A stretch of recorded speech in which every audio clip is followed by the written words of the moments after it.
Hello guys, வாங்க நம்ம இன்றைக்கி டேஸ்ட்டான கேரட் அல்வா எப்படி பண்ணுறதுன்னு பார்க்கலாம்.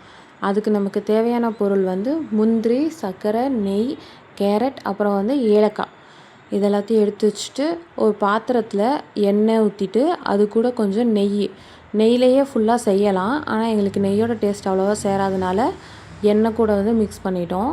அப்புறம் அதில் முந்திரி ஆட் பண்ணிக்கணும். முந்திரி ஆட் பண்ணிவிட்டு நல்லா வதக்கிட்டு அது ஒரு கலர் சேஞ்ச் ஆகும்போது நம்ம அதை எடுத்து வச்சுக்கலாம். ஆனால் நாங்கள் அதை எடுத்து வைக்கல, அப்படியே விட்டுட்டு அதில் கேரட் ஆட் பண்ணிக்கிறோம். கேரட் ஆட் பண்ணி ஃபுல்லாக ஆட் பண்ணி முடித்ததும் அது நல்லா வதங்கிறதுக்கு டைம் கொடுக்கணும். ஒரு 10 நிமிஷத்துலேருந்து 20 நிமிஷம் கூட ஆகும். ஏன்னா அது அடி பிடிக்கக்கூடாது. கேரட் நமக்கு இதில் தான் வேகணுமே.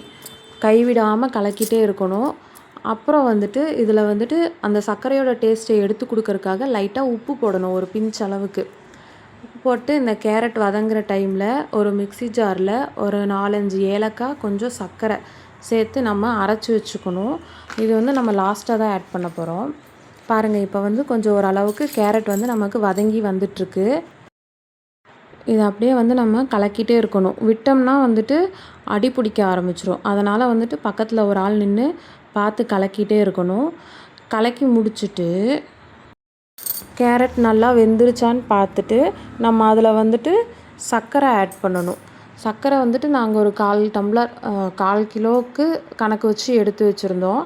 அந்த சர்க்கரை ஃபுல்லாக ஆட் பண்ணிவிட்டு நல்லா கலக்கணும்.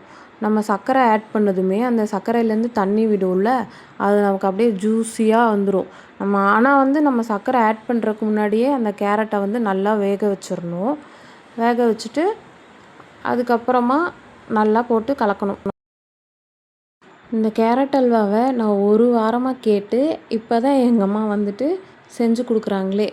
அது ஒரே டெம்ப்டாக இருந்துச்சு ஒரு வாரமாக. சரி கேட்டால் அவங்க இன்றைக்கி தான் நமக்கு ட்ரை பண்ணி செஞ்சே தராங்க. ஓகே, நல்லா வதங்கினதுக்கப்புறம் இப்போ நம்ம அரைச்சி வச்ச அந்த ஏலக்காய் பொடி இருக்குல்ல, ஏலக்காயும் சர்க்கரையும் சேர்த்து அதை ஃபுல்லாக இதில் ஆட் பண்ணிக்கணும். ஆட் பண்ணிவிட்டு நல்லா கலக்கணும்.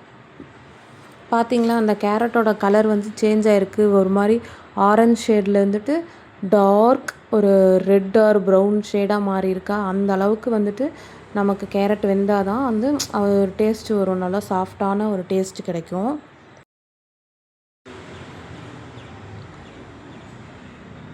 இதில் நாங்கள் இடையில லாஸ்ட்டில் பால் சேர்த்துருந்தோம். அந்த பால் சேர்த்துருந்த கிளிப்பிங் நாங்கள் எடுக்க மறந்துட்டோம். அதனால் ஆட் பண்ணல. நீங்கள் பால் கொஞ்சம் சேர்த்திங்கன்னா இன்னும் சூப்பராக ரெடி ஆயிரும். ரெடி ஆனதுக்கப்புறம் நம்ம போட்டு அதை சர்வ் பண்ணி சாப்பிட வேண்டியதுதான்.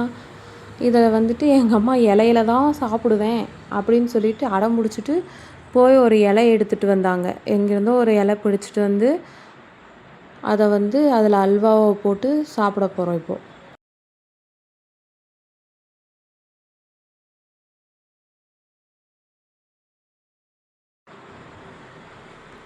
நல்ல டேஸ்டான கேரட் அல்வா ரெடி. நீங்களும் ஒரு டைம் வீட்டில் எல்லோரும் ட்ரை பண்ணி பாருங்கள். எங்கள் மம்மிக்கு இலையில போட்டு சாப்பிட்டா தான் பிடிக்கும். ஆனால் நாங்கள் உருண்டை பிடிச்சி சாப்பிடுவோம். சின்ன வயசுலலாம் எங்கள் அம்மா உருண்டை பிடிச்சி தான் கொடுப்பாங்க. ஆளுக்கு ஒரு உருண்டை அப்படியே எடுத்து சாப்பிட்டுக்கலான்னு சொல்லிட்டு. அதனால் நான் உட்காந்து உருண்டை பிடிக்க ஆரம்பிச்சிட்டேன்.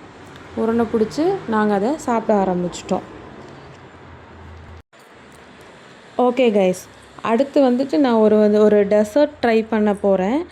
அது என்னவா இருக்கும் அப்படின்னு சொல்லி நீங்கள் கெஸ் பண்ணுங்கள். அது ஒரு கூலிங்கான அப்புறம் ஒரு ஸ்வீட்டான டெசர்ட். நீங்கள் கெஸ் பண்ணி அதை எனக்கு கமெண்டில் சொல்லுங்கள். ஓகே கைஸ், பாய். என்னோடய சேனலை சப்ஸ்கிரைப் பண்ணிக்கோங்க, ஃபாலோ பண்ணிக்கோங்க. எனக்கு எல்லோரும் சப்போர்ட் பண்ணுங்கள். தேங்க்யூ கைஸ், பாய் பாய்.